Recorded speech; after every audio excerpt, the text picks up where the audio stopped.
Olá pessoal, tudo bem? Nesse segundo vídeo a gente vai fazer a correção final do exercício sobre movimento uniforme, que foi aplicado na semana passada na aula sobre este tema. Então vamos lá. Dando continuidade à correção, a gente vai à questão 5. Uma pessoa exercita-se em uma esteira rolante horizontal manual. Ela andou 20 minutos com velocidade constante de 5,4 km por hora e consumiu 200 quilocalorias. Vamos lá. A letra A pergunta qual a distância percorrida por essa pessoa se estiver correndo na rua. Pessoal, vejam só. A letra B pergunta qual o seu deslocamento em relação ao solo. E a gente começa fazendo o seguinte. Eu tenho que transformar quilômetro por hora em metro por segundo ou metro por segundo em quilômetro por hora. A gente já viu isso nas aulas sobre velocidade média, que para transformar quilômetro por hora em metro por segundo, eu divido o valor por 3,6 e o contrário, eu multiplico o valor por 3,6. A gente vai transformar 5,4 km por hora em metro por segundo. Então a primeira coisa a se fazer, 5,4 dividido por 3,6 é 1,5 metros por segundo. Então tá aí o nosso primeiro dado para a gente responder a letra A. Ele está perguntando qual a distância percorrida pela pessoa se estivesse correndo na rua.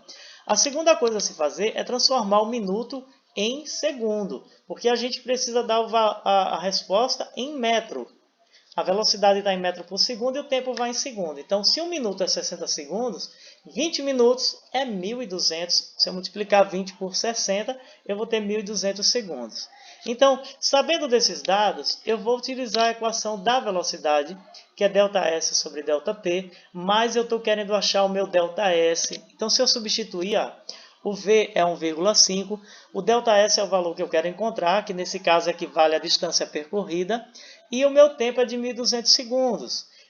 Para que eu possa resolver isso aqui, eu tenho uma proporção, aí 1,5 igual a ΔS sobre 1.200, basta fazer o produto dos meios pelos extremos, ΔS vezes 1 é ΔS, e 1,5 vezes 1.200 é 1.800 metros. Foi a distância percorrida pela pessoa se ela estivesse correndo na rua. A letra A foi resolvida. A letra B pede para calcular o deslocamento em relação ao solo. E aí eu escrevi para vocês o seguinte, que apesar de andar 20 minutos na esteira, a pessoa não saiu do lugar. Logo, o seu deslocamento em relação ao solo é igual a zero. Por que é igual a zero? Porque ela não saiu do lugar. Então, o deslocamento da pessoa é zero. Ok, pessoal? Quinta questão respondida. Vamos à questão 6, que diz o seguinte. Dois cachorros, T e R, deslocam-se em sentidos opostos. Observe a figura e responda. Pessoal, dá uma olhadinha aqui no gráfico, na figura. Veja que o cachorro aqui, o pintadinho dálmata, não há um valor para a velocidade dele. Mas eu tenho a função horária dele ali, que é o S de T, 2 mais 1R. Isso quer dizer que o meu S0 ali no cachorrinho ali é 2, ok? A velocidade do cachorro moreninho aí, o marronzinho, é 1 metro por segundo. Mas a função horária dele não está definida, está em letras apenas. SR é igual a S0 mais V vezes T. Mas eu tenho a trajetória dele, a linha que indica a trajetória desses cachorros aí, Eu tenho S0, que não tem valor, mas a gente sabe que é 2 pela função horária de T. 3, 4 e 5. E vejam que a posição está dada em metros, ok? Então, a questão pergunta qual é a velocidade de T, do cachorro T. E qual é a posição inicial? Bom, uma coisa eu já falei para vocês há pouco, que diz o seguinte, a velocidade de T, se você olhar para a função horária dele, a velocidade dele é 1 metro por segundo e a posição inicial 2 metros. Isso é fácil de encontrar, porque basta olhar para a função horária do movimento do cachorro. Ok? Então, a letra A está respondida. Ok, pessoal? A letra B pede para você classificar o movimento dos cachorros, se é progressivo ou se é retrógrado. Veja só, se você observar o cachorro T, ele está a favor da orientação da trajetória. Olha aqui a orientação da trajetória, a seta está para a direita e o cachorro T também está para a direita. Então o movimento dele é progressivo, mas o de R é retrógrado. Por que o movimento do cachorro é retrógrado? Porque ele está caminhando contra a orientação da trajetória, que é para a direita, ele está indo à esquerda. Então a resposta da letra B é essa. Na letra C, ele pede para escrever a equação horária dos espaços para R. Bom, lá em R você tem SR igual a S0 mais V vezes T. Para determinar isso aí é simples. Olha, o nosso S0, o cachorro ali está posicionado em 5 metros. Ok? E a velocidade dele é 1 metro por segundo. Então, se eu colocar o 5 lá no lugar do S0 e o 1 lá no lugar do V, eu vou ter SR igual a 5 menos 1T. Aí você pergunta, por que é menos, não é mais? Por que é menos? Porque ele está contra a orientação da trajetória. Então, o sinal da velocidade vai ser negativo. Ok? E a gente vai para a letra D para encerrar a questão, que diz o seguinte: sabendo que os cachorros se encontrarão na posição 3,5 metros, 3,5 metros, calcule o instante do encontro. A gente fez isso nas questões anteriores. Veja só, se eu quero saber, se ele diz que a posição do encontro deles é de 3,5 metros, calcule o instante de encontro. Gente, eu sei que se eles vão se encontrar em 3,5 metros, a posição dos dois vai ser igual. Então, a função de t é igual à função de r. Quem é a função de t? 2 mais 1 vezes t. E a de r? 5 menos 1 vezes t. Para eu calcular um instante de encontro, basta resolver essa equação do primeiro grau. Na linguagem popular, quem tem letra fica de um lado, quem não tem do outro. Então, eu vou ter 1t mais 1t, porque esse menos 1t negativo passa para o primeiro membro positivo. E o 5 que está no segundo membro vai receber o 2 negativo agora, porque o 2 vai mudar de membro. Então, era mais 2, vai ficar menos 2. Então, 1t mais 1t é 2t's, e 5 menos 2 é 3. Se eu isolar o t, eu vou ter 3 dividido por 2, e 3 dividido por 2 é 1,5 segundos. Esse vai ser o momento do encontro dos dois cachorros.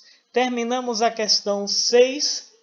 Se você não entendeu, volta para o início do vídeo, para o início da questão, e assiste toda a resolução novamente, faz as anotações. Se for preciso, refaça a anotação para poder entender melhor e aprender mais. Ok?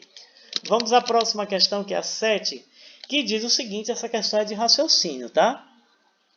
Em um prédio de 20 andares, além do térreo, o elevador leva 36 segundos para ir do térreo ao 20º andar. Uma pessoa do andar X chama o elevador, que está inicialmente no térreo, e 39,6 segundos após a chamada, a pessoa atinge o andar térreo. Se não houvesse parada intermediária, se não houvesse parada ali no meio do percurso do elevador, e o tempo de abertura da porta do elevador e o de entrada e saída do passageiro fossem desprezíveis, poderíamos dizer que o andar X é que andar? É o 9º, o 11º, o 16º, o 18º ou o 19º andar? Então vamos lá. Como é que a gente descobre? Primeiro, o elevador gasta 36 segundos para chegar ao 20º andar. Se ele gasta 36 segundos para chegar ao 20º andar, para cada andar, então se eu dividir 36 por 20, eu vou ter 1,8 segundos por andar. Ok? Mas ele fez 39,6 segundos depois que a pessoa no andar X chamou. Ela, 39,6 segundos após a chamada, foi que ela atingiu o andar térreo.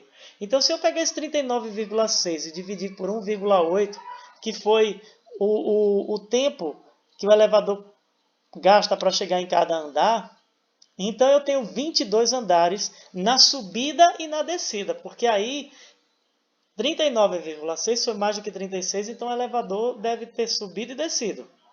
Ok? Então, 22 andares na subida e na descida. Mas, Se eu dividir 22 por 2, porque foi subida e descida, eu tenho 11 andares. Logo, pode-se concluir que x é o 11º andar. Ok, pessoal? Questão número 7 resolvida. A gente vai para a última questão, que é a número 8. E eu peço a atenção de vocês para resolvermos essa questão, que é bem semelhante à questão número 6. Durante um teste para avaliar o consumo de combustível, são usados dois veículos A e B, que se deslocam sobre a mesma estrada retilínea, com velocidades constantes VA e VB, respectivamente. No instante em que o cronômetro é acionado, o veículo A passa pelo ponto M dessa estrada, enquanto o veículo B passa pelo ponto N, distante de M, 20 km. Nessas condições, determine a quantidade de combustível consumida pelos veículos para chegarem juntos ao ponto P. Considere que a velocidade de A é 3 vezes a velocidade de B. E saiba que cada veículo consome, em média, 1 litro de combustível para percorrer 8 km. Então está aí o gráfico, a distância entre M e N, a distância entre a posição dos carros A e B é de 20 km. A partir daí a gente monta os dados da questão, né? S de A é igual a VA vezes T, ok? Mas por que S de A, a função horária de A é VA vezes T? Cadê o S0? O S0 é 0. Tá ok? Tá ali na questão, ó, no gráfico. O S0 é 0. Então, por isso, SA é igual a VA vezes T. Mas a questão diz que o VA é 3 vezes a velocidade de B. Então, no lugar de VA, eu vou colocar 3 vezes a velocidade de B vezes T. Ok? E qual é a função de B? 20, porque ele está lá na posição inicial 20, tá? Vezes mais VB vezes T. Então, a partir do momento que eu tenho as duas funções horárias, eu vou igualar a posição das duas, porque eles vão chegar ao mesmo ponto. Se eles vão chegar ao mesmo ponto, a posição dos dois é a mesma. Então, vamos lá. 3VB vezes T é igual a 20 mais VB vezes T. Basta resolver a equação onde tiver VB vezes T, eu coloco tudo junto num membro só. E no outro membro fica só o número sem letra. Então tá aí, ó. 3VB vezes T. Lá do outro lado era mais VB vezes T. Veio para o primeiro membro, menos VB vezes T, igual a 20. Então, 3 vezes VB vezes T menos 1VB vezes T dá 2VB vezes T, igual a 20. Logo, se eu isolar o VB vezes T, eu vou ter 20 dividido por 2, e aí eu vou ter 10. Mas aí esse 10 eu não defini unidade, se é tempo, se é velocidade, eu não posso fazer isso porque eu deixei VB vezes T. Por que foi que eu fiz isso? Porque a gente vai passar, memoriza, é 10. A gente vai passar para outra página, eu repeti lá os dados da questão, e agora a gente vai descobrir no deslocamento de A. Ó, 3 vezes a função horária de A, não é SA igual a 3 vezes VB vezes T? Então, no lugar de VB, T, eu coloquei o 10. Então, o carro A percorreu 30 km. Se ele percorreu 30 km, qual foi o consumo dele? Logo, a questão disse que para cada 1 litro, para cada 8 km, ele gastava 1 litro de combustível. Ok? Então, quantos litros ele gastou em 30 km? Basta fazer 30 dividido por 8. E aí eu tenho 3,75 litros. Ok?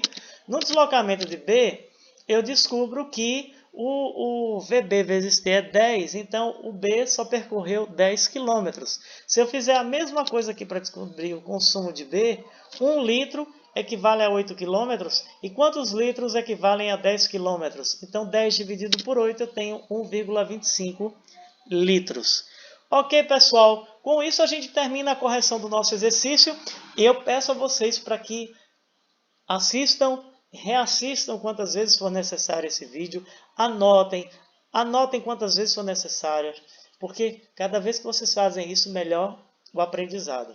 A gente volta, eu volto com vocês nos próximos exercícios que forem aplicados, nas próximas questões a serem corrigidas. Até lá!